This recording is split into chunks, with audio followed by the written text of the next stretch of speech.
السلام علیکم ورحمۃ اللہ وبرکاتہ۔ تمام دوستوں سے گزارش ہے کہ ہمارا چینل سبسکرائب کیجیے۔ اگر ہماری ویڈیو آپ کو پسند آئے تو اسے لائک اور شیئر ضرور کر دیجیے۔ اللہ رب العزت نے قرآن پاک میں فرمایا قالوا لم نک من المصلین ولم نک نطعم المسکین، کہ جہنم والوں سے پوچھا جائے گا کہ آپ جہنم میں کیوں جا رہے ہیں۔ تو جہنمیوں کا کیا جواب ہے، اس پر کچھ دیر میں آتے ہیں۔ لیکن اس وقت جو بڑھتی ہوئی مہنگائی ہے اور ایک طوفان ہے جس کی وجہ سے بہت سے لوگ غربت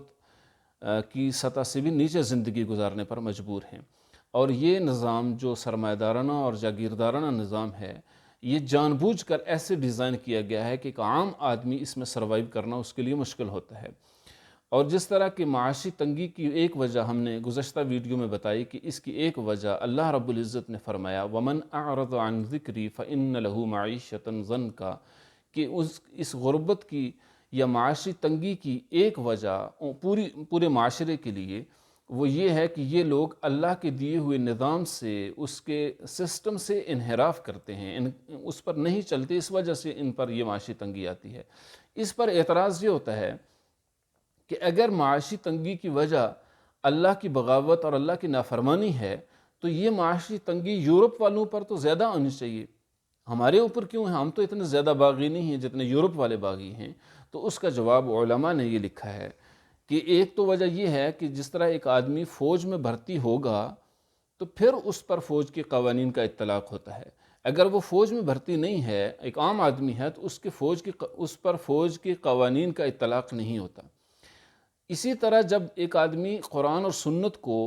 ماننے کی بات کرتا ہے، اسلام میں داخل ہو جاتا ہے، تو پھر اسلام کے قوانین کا اطلاق اس پر ہوتا ہے۔ چونکہ ایک آدمی فوج میں نہیں ہے اس لیے فوج کے قوانین اس پر لاگو نہیں ہوتے، اسی طرح ایک آدمی مسلمان نہیں ہے تو اللہ کے قوانین بھی اس پر لاگو نہیں ہوتے، یا اللہ ان پر وہ قانون لاگو نہیں کرتے۔ اس لیے کہ جناب رسول اللہ صلی اللہ علیہ وسلم نے فرمایا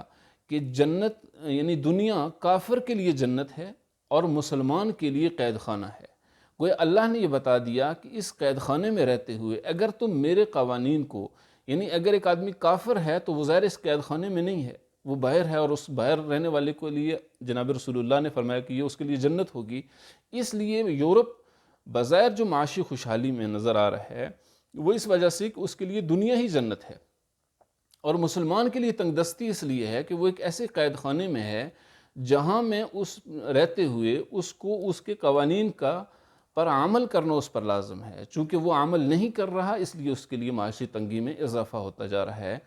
اگر ہمارے اوپر معاشی تنگی ہے تو ہم یہ سمجھیں کہ یورپ پر کیوں نہیں ہے کہ وہ تو زیادہ باغی ہیں، تو یہ اطلاق ان پر اس لیے نہیں ہوتا کہ وہ قرآن اور سنت کے ماننے والے نہیں ہیں۔ اور دوسری بات کہ جناب رسول اللہ صلی اللہ علیہ وسلم نے جو ہمیں معاشی سسٹم دیا ہے اس میں زکوٰۃ کا عمل موجود ہے، اور جنت کی طرف جانے والے جتنے بھی راستے ہیں، وہ نماز کا راستہ ہو، روزے کا ہو، حج اور عمرے کا ہو، وہ اللہ کی دین کی سربلندی کے لیے جد و جہد کا ہو، اور وہ زکوٰۃ کے ذریعے سے اللہ کی جنت کو پہنچنے کا راستہ ہو، یہ سارے راستے اللہ کی دی ہوئی بنائی ہوئی جنت کی طرف جا رہے ہیں۔ لیکن جو راستہ زکوٰۃ والا ہے اس پر بہت کم لوگ چل رہے ہیں۔ آج کی اس مہنگائی میں اور اس طوفان غربت میں ضرورت اس امر کی ہے کہ صاحب ثروت لوگ اس راستے کو اختیار کر کے جہاں وہ جنت میں جانا اپنا یقینی بنائیں گے، وہاں بہت سے لوگوں کے لیے خیر اور بھلائی کا ذریعہ بھی بن سکتے ہیں۔ اور جناب صدیق اکبر رضی اللہ تعالی عنہ نے منکرین زکوٰۃ کے ساتھ جہاد اور جنگ کی، کہ جب تک وہ ایک رسی بھی اگر دیتے تھے پہلے ریاست کو زکوٰۃ میں، تو اب بھی وہ جب تک رسی کے برابر بھی زکوٰۃ نہیں ادا کریں گے، وہ بھی اگر چھوڑیں گے تو ہم ان کے ساتھ جنگ اور جہاد کریں گے۔ اس سے یہ پتہ چلتا ہے کہ منکرین زکوٰۃ کے ساتھ جہاد کرنا ضروری ہے۔ لیکن ہماری بدقسمتی کہ ہماری ریاست میں ایسے لوگوں کو بھی مسلمان تصور کیا جاتا ہے جو زکوٰۃ سے انکاری ہیں۔ یہ تو ہونا ہی ہے، اس لیے کہ جس ریاست میں آب زمزم کو پینا شفا اور برکت سمجھا جا رہا ہو، اور وہیں پر ریاست شراب کے اڈے بھی چلا رہی ہو، جہاں زکوٰۃ کا ایک وزارت بنائی گئی ہو اور سود بھی چلایا جا رہا ہو، وہاں یہ بھی بعید نہیں کہ منکرین زکوٰۃ کو مسلمان تصور کیا جاتا ہو۔ اس بات کو ضروری اور لازمی سمجھا جائے کہ اللہ کے معاشی سسٹم میں زکوٰۃ کا عمل ہماری ہی بھلائی کے لیے ہے۔ اب آتے ہیں اس پر کہ جہنم میں جانے والوں سے جب پوچھا گیا کہ آپ جہنم میں کیوں جا رہے ہیں، انہوں نے فرمایا وَقَالُوا لَمْ نَكُ مِنَ الْمُصَلِّينَ، ہم نماز نہیں پڑھتے تھے اس لیے جہنم میں جا رہے ہیں۔ اور دوسری بات وَلَمْ نَكُ نُطْعِمُ الْمِسْكِينَ، کہ ہم زکوٰۃ خیرات اور صدقات ادا نہیں کرتے تھے، جس کی وجہ سے آج جہنم میں ہم جا رہے ہیں۔ تو زکوٰۃ کے نظام سے انحراف